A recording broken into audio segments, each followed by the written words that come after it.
आजचा व्हिडिओ छोटासा आहे पण खूप इम्पॉर्टंट आहे. तुम्ही जर टेलरिंग काम करत असाल तर तुम्हाला प्रेसची गरज पडतेच पडते. शाही कोंबून ठेवलेलं असतं त्यांनी घरामध्ये, कपाटामध्ये वर्ष 4-4 वर्ष. एका ताईने तरी 8 वर्ष ड्रेस मटेरियल ठेवून माझ्याकडून शिवून घेतलं. आपलं काम सोपं करतं ते आपलं हे गॅजेट आहे. मॅजिक गॅजेट म्हणलात तरी चालेल. क्वालिटी, ब्रँड, नाव काही असो, फक्त आपल्याला त्याचा यूज प्रॉपर. नमस्कार माझ्या गोड ताईंनो, कशा आहात सगळ्या? मी सरितानी खूप मनापासून स्वागत आहे तुम्हाला सगळ्यांचं पुन्हा एकदा आपल्या एका नवीन व्हिडिओमध्ये आणि सरितावर. आपल्या कमेंट सेक्शनला एका ताईची कमेंट आली होती.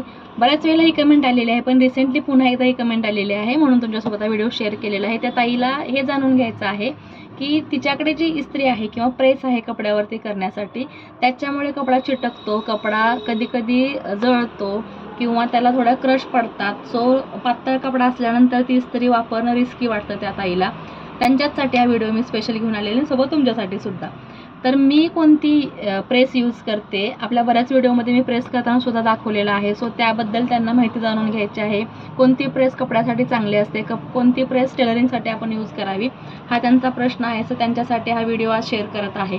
तर मी कोणती प्रेस यूज करते हे तुम्हाला सांगते. हे बघा, ही माझी प्रेस आहे. ही प्रेस कोणती आहे, काय आहे हे सांगायच्या अगोदर किंवा हे जाणून घ्यायच्या अगोदर तुम्हाला मी याच्या अगोदरची स्टोरी सांगते. मी सुद्धा जेव्हा नवीन शॉप चालू केलं तेव्हा प्रेस करायचं म्हणजे मला भीती वाटायची की बऱ्याच वेळेला असं झालेलं आहे माझ्याकडून सुद्धा. आपली जी घरी आपण नॉर्मली प्रेस यूज करतो त्या प्रेसला, तीच प्रेस मी इथे आणून ठेवलेली. एक्स्ट्राची प्रेस माझ्याकडे होती न्यूवाली, सो मी ती इथे आणून ठेवली होती. तर पातळ कपडे असतात, कारण आपल्याकडे हर हुन्नरी जसं टॅलेंट असतं तसं हर हुन्नरी कपडा असतो म्हटला तरीही हे वावगं ठरणार नाही. तर खूप सारी क्वालिटीज आहेत, खूप सारे प्रकार आहेत कपड्यामध्ये. तर वेगवेगळ्या कपड्यावरती ते सेटिंग त्याचं जर थोडंसं जास्त हाय झालं तर पटकन चिटकतो. तर त्यावेळेला आपल्याला प्रेस करताना सुद्धा विचार करावा लागतो की एखादा कपडा अर्जंटमध्ये जर आपला घाई गडबडीचा असेल आणि जर चिटकला तर तो कितपत आपल्याला महाग पडू शकतो, कितपत ते आपल्या अंगावरती काम पलटू शकतं. हे आपल्याला खरंच त्याचा अनुभव असेल, तुम्हालाही असेल तर मला नक्कीच सांगा की तुमच्याकडून कधी तुमच्या क्लायंटचे ब्लाऊज वगैरे जळालेत, कधी चिटकलेत, कधी काय प्रॉब्लेम आला. तर असं होतं, प्रत्येकीसोबत होतं. जी कोणी ताई शिवल्यानंतर ब्लाऊजांना प्रेस करते तिच्यासोबत नक्की हा अनुभव एकदा तरी झालाच असेल, कारण माझ्याशी झालेला आहे. मी घरून जेव्हा काम करायची तेव्हा एका क्लायंटचे ब्लाऊज शिवायला घेतले आणि त्यांना ब्लाऊज शिवून 2-3 दिवसामध्ये हवे होते. तर फायनली माझे सगळे ब्लाऊज शिवून झाले 2 दिवसामध्ये आणि माझ्या बाकीच्या कामातून. आणि मी तो ब्लाऊज शिवल्यानंतर हेमिंग वगैरे झालं, साडी आणि ब्लाऊज दोन्ही होते, फॉल पिकोला साडी आणि ब्लाऊज शिवायला. ब्लाऊजला प्रेस करायला गेली कारण कपडा थोडासा असा चुरगळला होता, सिल्कची साडी होती. तर म्हटलं छान त्याला प्रेस करून द्यावं, म्हणजे त्यासुद्धा खुश होतील. नवीन क्लायंट होते, नवीन क्लायंटला आपण छान कपडे दिले, छान क्वालिटी दिली की आपल्याकडे पुन्हा नव्याने ते क्लायंट यावं अशी सगळ्यांची अपेक्षा असते. सो मी सुद्धा त्याच अपेक्षेने थोडं स्वार्थापोटी म्हटलात तर जास्त त्यांना क्वालिटी द्यायच्या नादामध्ये मी प्रेस करायला गेले आणि सिल्कचा कपडा असल्यामुळे घरची प्रेस होती, पटकन चिटकलं. तेही कुठे चिटकलं, आपला जो ब्लाऊज असतो ना, हा जो आपला ब्लाऊज असतो ह्याचा पूर्ण उजवा हात आहे ना इथे गेला, इथे बरंच त्याला असं चिटकलं आणि 1 इंच एवढं होल पडलं. म्हणजे कपडा पूर्ण प्रेसला चिटकून गेला, कारण प्रेस सेटिंगवाली होती पण हाय पॉवरची होती. सो त्यामुळे तो कपडा आणि ते सेटिंग सेट झालं नाही, त्यामुळे गडबड झाली आणि तो ब्लाऊज आहे ना तो पूर्ण तिथे बाहीला चिटकला. आता करायचं काय, रात्रीचे 10:30-11 वाजले होते. प्रॉब्लेम झाला, सकाळी ब्लाऊज त्या क्लायंटला न्यायचं होतं. मला तर सुरुवातीला काही सुचलं नाही, पण थोडा विचार केल्यानंतर मग साडी त्यांची आपल्याकडे होती. सो त्या साडीचा नेसूच्या पदराचा जो काठ असतो तो थोडासा काठ काढला, पुन्हा ते ब्लाऊजचा पूर्ण स्लीव्ज उसवला. तो स्लीव्ज उसवून त्याची स्लीव्ज पूर्ण वेगळी केली अस्तर आणि मेन फॅब्रिकची. तो जो कपडा काढला होता साडीतून तो स्लीव्जवरती त्या अटॅच केला अस्तरला बरोबर आणि पुन्हा त्याची स्लीव्ज बनवली व्यवस्थित सेट करून आणि मग तो ब्लाऊज मी हातात दिला क्लायंटच्या. त्यांच्या लक्षातही आलं नाही असं काय झालं होतं ते, पण माझ्याकडून ही चूक झाली होती. तेव्हापासून मी ठरवलं की जोपर्यंत मला प्रेसमधलं काही कळत नाही, जोपर्यंत मला त्या गोष्टीतला अनुभव येत नाही, तोपर्यंत मी अजिबात प्रेस वापरणार नाही. कारण कसं आहे, स्वतःशी घडल्याशिवाय ती गोष्ट आपल्याला सुद्धा कळत नाही, म्हणजे विकत घेतल्याशिवाय अक्कल येत नाही हो, थोडक्यात असं आहे आपलं. कारण कोणी आपल्याला सल्ले द्यायला गेलं तर ते सल्ले आपण ऐकत नसतो, कारण आपल्याशी ती गोष्ट घडलेली नसते. सो आपल्याला सुद्धा या गोष्टी लक्षात याव्या म्हणूनच बऱ्याच ताई नवीन घरातून बिझनेस चालू करतात किंवा शॉप न घालता घरातच ह्या बऱ्याच वर्ष करत आहेत. काही शॉप नवीन घातलेल्या तर त्यांना ह्या गोष्टी माहीत असाव्या. म्हणून त्या ताईनं सुद्धा कमेंट केली. मला सुद्धा छान वाटलं की छोट्या छोट्या गोष्टी असतात पण तुम्हाला जाणून घ्यायची उत्सुकता असते. सो चला मग आता माझा अनुभव तुम्हाला सांगून झाला, त्यानंतर मी शहाणी झालेले आहे. आता इथे बघा तुम्हाला दिसत असेल थोडंसं हलकंसं हे झालेलं आहे. हे कधी होतं जेव्हा याचा सेटअप आपण करायला विसरतो पण कपडा चिटकत नाही आहे या प्रेसला. कारण थोडंसं जरी हे झालं आपलं तरी ह्याचं सेटिंग असतं. आणि हे सेटिंग कसं करायचं, काय कशी वापरायची सगळी तुम्हाला मी ह्याची माहिती सांगणार आहे. सो सगळ्यात अगोदर ही मी बजाजची प्रेस घेतलेली आहे. ही दिवाळीमध्ये एका घेतली होती. बरेच वर्ष झाली, जवळजवळ ह्याला 8-9 वर्ष झाली. 8 वर्ष तरी आरामात झालेली आहेत प्रेस घेऊन. ही जी बजाजची प्रेस आहे ते मी 8-9 वर्षापूर्वी घेतली होती. आणि ह्याचं मॉडेल आहे ते बघा बजाज आहे. तुम्ही जर सर्च केलात तर ॲमेझॉनला वगैरे तुम्हाला मिळून जाईल. मी ॲमेझॉनवरूनच ॲक्च्युली मागवली होती.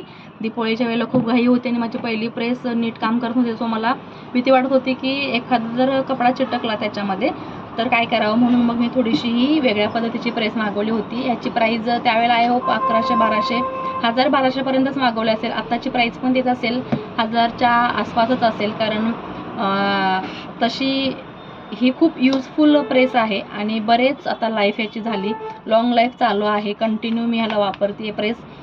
कपडा कटिंग करायच्या अगोदरही आणि कपडा तयार झाल्यानंतर सुद्धा आपण ह्याला यूज करू शकतो. म्हणजे लागतेच आपल्या टेलरिंगच्या कामाला. ह्याच्यामध्ये हेवीसुद्धा असते. खूप साऱ्या हेवी प्रेससुद्धा टेलरच्या शॉपमध्ये मी पाहिलेल्या आहेत. पण मला असं कधी गरज वाटली नाही की मला तीच हवी आहे किंवा काय. ह्या प्रेसनुसुद्धा माझं काम उत्तम चालतं. खूप छान प्रकारे ही यूज करता येते. आता ह्याला यूज कसं करायचं किंवा ह्याला वॉटर वगैरे लागतं तर ते कसं भरायचं हे मी तुम्हाला सांगते. सगळ्यात अगोदर आपल्याला जे यूज करायचं आहे ते इथे आपल्याला सेटिंग दिलेलं आहे. पहा इथे आपल्याला नायलॉनचा ऑप्शन दिलेला आहे. नायलॉन कपडा असेल, सिल्क कपडा असेल, ऊल असेल, कॉटन असेल किंवा लिनन असेल. तर ह्याच्यामध्ये तुम्हाला ह्याचं सेटिंग तुम्हाला सेट करायचं आहे तुमच्या कपड्याप्रमाणे. आता तुमचा कपडा ज्या प्रकारचा असेल, थोडंफार ह्या दोन्हीपैकी जर नसेल, कॉटनही नसेल, ऊलही नसेल, थोडंसं सेंटरला इकडे तिकडे तुम्ही ॲडजस्ट करू शकता. एखाद्या साध्या कपड्यावरती तुम्हाला इस्त्री प्रेस फिरवायची आहे आणि मग तुम्हाला ही त्या कपड्यावरती चालवायचे आहे, ब्लाऊज किंवा ड्रेस जो तुमचा असेल तो. सो ह्याचं ऑप्शन दिलेलं आहे तुम्हाला कपड्यांच्या क्वालिटीनुसार. इथे आपल्याला हे नॉब दिलेला आहे, हा फिरवता येतो आणि हा सेटिंग करता येतो. जास्त करून मी हा कॉटनवरतीच ठेवते आणि जर मिक्स कपडा असेल तर ऊल आणि सिल्कवरती ठेवते. कॉटनच्या पुढे शक्यतो जाऊ नका. लिननला खूप जास्त स्ट्रॉंगमध्ये ही गरम होती, जास्त गरम होते, जास्त हीट होते. सो त्यावेळेला तुमचा कपडा चिटकू शकतो. असंच माझ्याकडून सुद्धा झालं होतं गडबड. खादी कॉटनचा कपडा आला होता, थोडासा श्रिंक झाला होता. त्याला मी प्रेस करू शिवला होता आणि त्यानंतर तशीच प्रेस राहिली. त्याचं सेटिंग मी दुसऱ्या कपड्यावरती घेताना विसरले. कारण खूप दिवसांनी तो कपडा आला होता त्याच्यामुळे मी सेटिंग ते केलं होतं नवीन असताना प्रेस माझ्याकडे. आणि मी विसरून गेली. पुन्हा प्रेस चालू केली आणि कपड्यावरती लावली तेव्हा हा प्रकार झालेला आहे माझ्याकडून सुद्धा. पण त्यानंतर मी काळजी घेतलेली आहे. हे काही काढायची गरज नाही, जास्त काही त्याला नाही, त्यामुळे मी काढतसुद्धा बसलेली नाही, स्क्रॅच वगैरे येतील म्हणून. आणि इथे तुम्हाला गरम कपडा असेल, हे असेल तर बघा इथे प्रेस करताना आपल्याला इथे पाण्याची सुद्धा सिस्टीम आहे. तुम्हाला पाणी दिसत असेल हातावरती माझ्या इथं पडत आहे तर इथे सुद्धा पाण्याची ही सिस्टीम आपल्याला आहे. तर तो पाणी कसा भरायचा, इथे आपल्याला बघा एक पाणी भरण्यासाठी आउटलेट दिलेला आहे. इथून आपल्याला हा जो मॉब आहे किंवा हे झाकण आहे ते वरती करायचं आहे. ह्याच्यातून तुम्हाला पाणी भरायचं आहे. आता पाण्याची लेवल तुम्हाला सांगते. इथे प्रेसच्या खाली ट्रान्सपरंट हे आहे, त्याच्यातून आपल्याला कवरमधून पाण्याची लेवल दिसते. सो ही पाण्याची लेवल आपल्याला ह्या मॉबच्या खाली एक लेवल येते, थोडासा गॅप सोडायचा आहे आणि मग भरायचं आहे. तर याच्यामध्ये साधारणतः आता ही जर छोटी बॉटल असेल तर अर्धी वाटी पाणी आपलं बसतं ह्या पूर्ण एरियामध्ये. सो त्याच्यामध्ये तुम्हाला साधं नॉर्मल आपण जे पाणी पितो तेच भरायचं आहे, थंड. ते का भरायचं आहे, कारण कॉटनचा कपडा असेल, सिल्कचा असेल किंवा जास्त श्रिंक झालेला, घड्या पडलेला, चुरगळलेला कपडा ज्यावेळेला असेल त्यावेळेला तुम्हाला हा कपडा पाणी मारून प्रेस करायचा आहे. जेव्हा तुम्हाला एखादा खूप पातळ कपडा असेल त्यावेळेला भीती वाटत असेल की चिटकेल की काय, त्यावेळेला तुम्हाला फक्त इथे बटन दिलेलं आहे, हे प्रेस करायचं आहे. हे बघा इथे. तर हे प्रेस केलं तुमचं तर इथे तुम्हाला पाणी कपड्यावरती पडतं आणि मग प्रेस करायचं आहे. त्यासाठी इथे सेटिंगसुद्धा तुम्हाला जो नॉब दिलेला आहे सेटिंगचा तो इथे सेट करायचा आहे प्रत्येक कपड्यावरती. त्यानंतर तुम्हाला इथे पाण्याचा आउटलेट तुम्हाला कसा हवा आहे, इथून जे पाणी बाहेर पडतं ते कशा स्वरूपामध्ये हवं आहे त्यासाठी ते तुम्हाला 3 ऑप्शन दिलेले आहेत.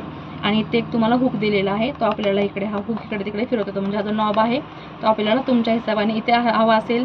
इथे 3 ऑप्शन तुम्हाला दिलेले आहेत. जास्त स्प्रेड हवा असेल पाणी तिथे दिलेलं आहे. थोडंसं इथे मध्ये सेंटरला आहे त्याचं पाणी या पद्धतीनं पडतं की कमी प्रेशर पडतं.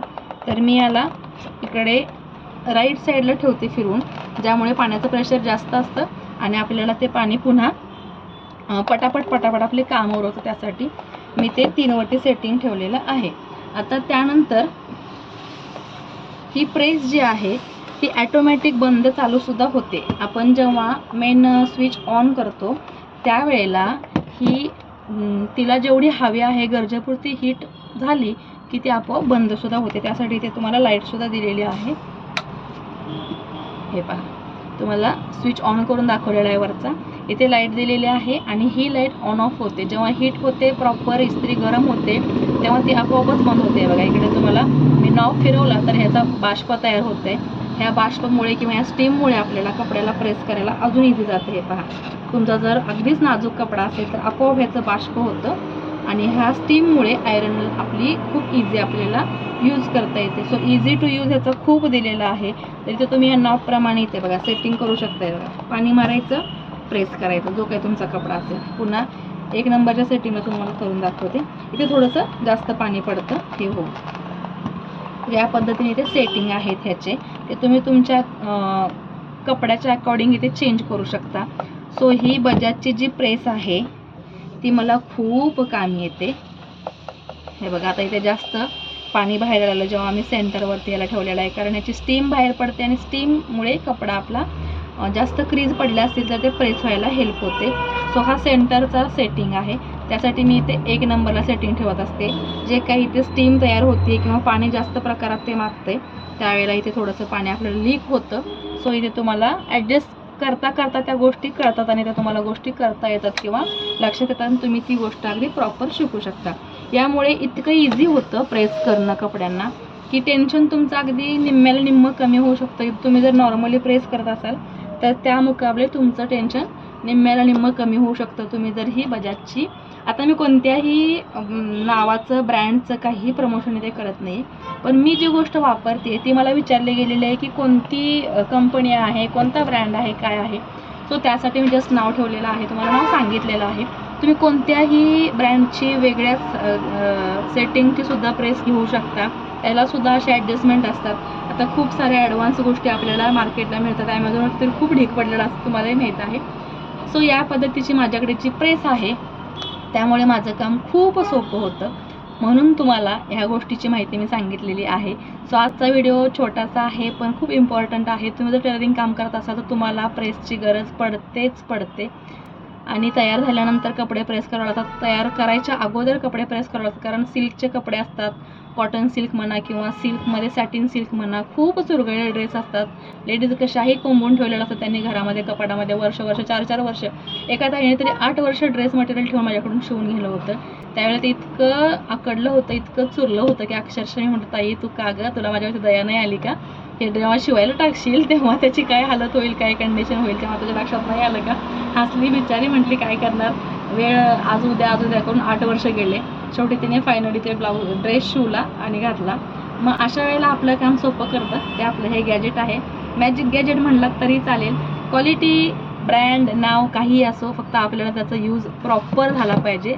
त्यासाठी मी तुम्हाला माहिती सांगितली आहे. सो व्हिडिओ आवडला असेल तर लाईक करा, शेअर करा आणि जास्तीत जास्त आपल्या चॅनलला सबस्क्राईब करा. शेअरसुद्धा जास्तीत जास्त करायचं आहे. आपला व्हिडिओ जर तुम्ही पहिल्यांदाच पाहत असाल तर चॅनलला सबस्क्राईब करा. फक्त सबस्क्राईब करून थांबू नका. बेल आहे ती ऑलवरती सेट करा, म्हणजे आपला व्हिडिओ अपलोड झाला की तुम्हाला त्याचं नोटिफिकेशन येत जाईल. तुमच्या वेळेनुसार तुम्ही तो पाहत जाल. बऱ्याच ताई मला म्हणतात की ताई मी शिलाई काम करता तुझे व्हिडिओ पाहते, खूप छान वाटतं, फ्रेश वाटतं, एनर्जी येते, एनर्जेटिक व्हिडिओ माझे असतात. तर त्या ताईंना खूप खूप धन्यवाद, अगदी मनापासून धन्यवाद की तुम्ही इतका सपोर्ट मला करताय आणि तुम्ही मला आपलंसं करून घेतलेलं आहे. चला तर मग इथेच व्हिडिओ हा थांबवते. पुन्हा भेटू नवीन एका छानशा व्हिडिओमध्ये, छान नवीन इंटरेस्टिंग कंटेंटमध्ये. Bye, take care.